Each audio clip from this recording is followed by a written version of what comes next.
A ƙarshen wannan course ɗin idan aka yi haƙuri aka bibiye shi daki-daki, ɗalibai za su samu foundation mai ƙarfi na game da R programming, su fahimce shi, su fahimci inda ake aiki da shi da kuma yadda yake taimakawa mutum ayyukansa na yau da kullum.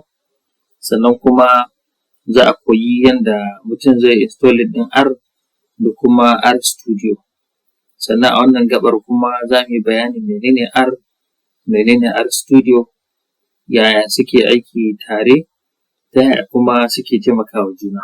Sannan za mu duba bambancin R da kuma wasu softwares ko kuma languages da ake data analysis da su ko visualization ta fuskoki daban-daban da suka haɗa da application areas da functions ɗinsu da visualization da data manipulation da kuma tsadarsu da communities da dai fuskoki da dama wanda mutum ya kamata ya lura kafin ya ɗauki wani tool da zai riƙa analyzing ɗin data da shi ko kuma developing system da shi.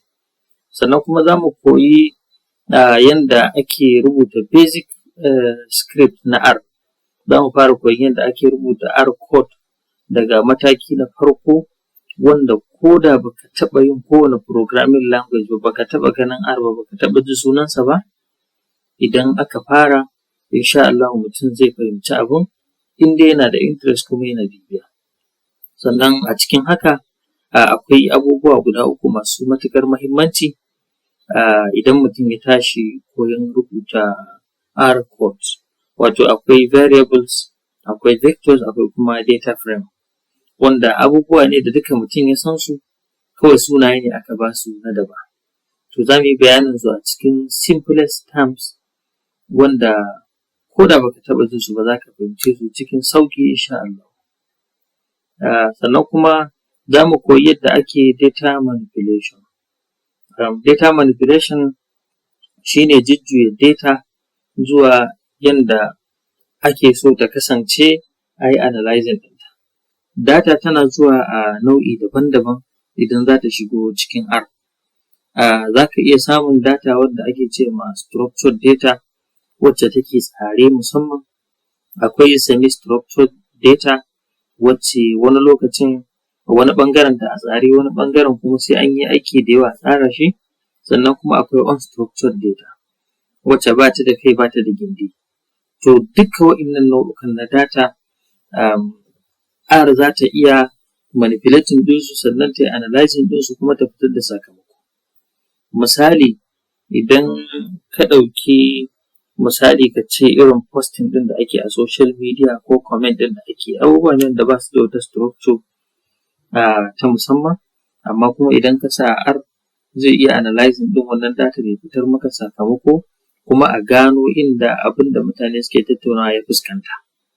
Sannan duka wannan nau'o'in na data guda uku da muka ambata, akwai kuma yadda za a ture su a yi bayanin su a taƙaice ta hanyar amfani da wasu icons, wato wasu abubuwa ƙanƙana da za su ture ma'anar data mai ɗimbin yawa sannan kuma su nuna ta cikin abubuwa ƙididdigaggu. Misali yadda za ka nuna data a cikin chart, yadda za ka nuna data a cikin table, yadda za ka nuna ta a cikin map, yadda dai za ka nuna ta a abubuwa da yawa waɗanda abu ne ƙalilan wanda kuma ya ture data mai ɗimbin yawa. Sannan kuma a ƙarshe za mu yi basic statistical analysis, wato za mu ɗan taɓa statistical analysis na abubuwa kaɗan. Misali akwai abubuwan da ake cewa mean, average, median, minimum, maximum. Sannan kuma za mu ɗan taɓa regression analysis, mu ɗan yi predicting ɗin data, wataƙila ka gano meye alaƙar kaza da wannan ko kuma ya kaza zai kasance ta hanyar alaƙa da wannan. Sannan kuma za mu duba har da ma abin da ya shafi hypothesis testing da linear programming. To akwai wata gaɓa guda uku a nan. Tunda wannan course ɗin na introduction ne, ba za mu zurfafa a kan kowanne daga cikin abubuwa ba, saboda ko mutum ne yake cin abinci in ka ɗauko ka cika hannunka ka ɗura a bakinsa to ƙarshenta ba lallai a samu abin da zai shiga ba, duka komai amayar da shi za a yi asararsa. To amma idan ana sanyawa da kaɗan-kaɗan ana bin mataki-mataki sai a ɗiba da yawa sannan kuma har a kai ga yadda jiki yake buƙata.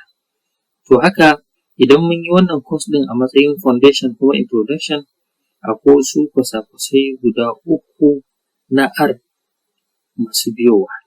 Na farko wannan data manipulation ɗin, za mu ɗauki course guda ɗaya advanced data manipulation using R, wanda za mu ga abubuwa da yawa na ban mamaki wanda ba mu taɓa tsammanin R yana yi ba, sannan kuma za mu ga yadda ake shigo da data daga wurare daban-daban zuwa cikin R, har ma da online sources.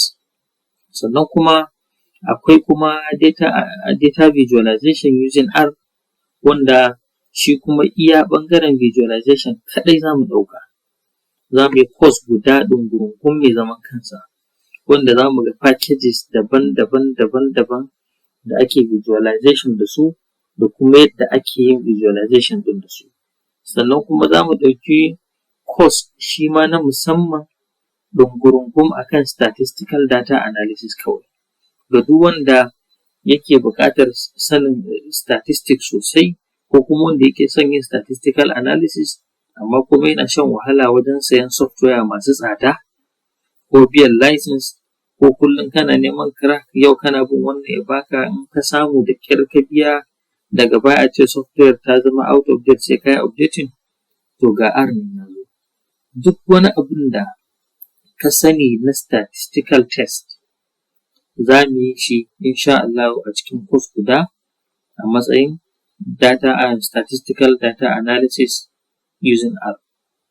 To a ƙarshen wannan course ɗin in Allah ya yarda za mu samu foundation kamar yadda muka faɗa, wanda muke buƙata mu fara gudanar da ayyukanmu na yau da gobe insha Allah. Kuma abin da za mu yi daga farkon wannan course ɗin zuwa ƙarshe, in Allah ya yarda idan aka mai da hankali aka iya, to za a samu mataki na matsakaicin ƙwarewa wanda zai ba mutum dama ya ayyuka na kansa ko ma ka yi ayyukan wasu da suka baka.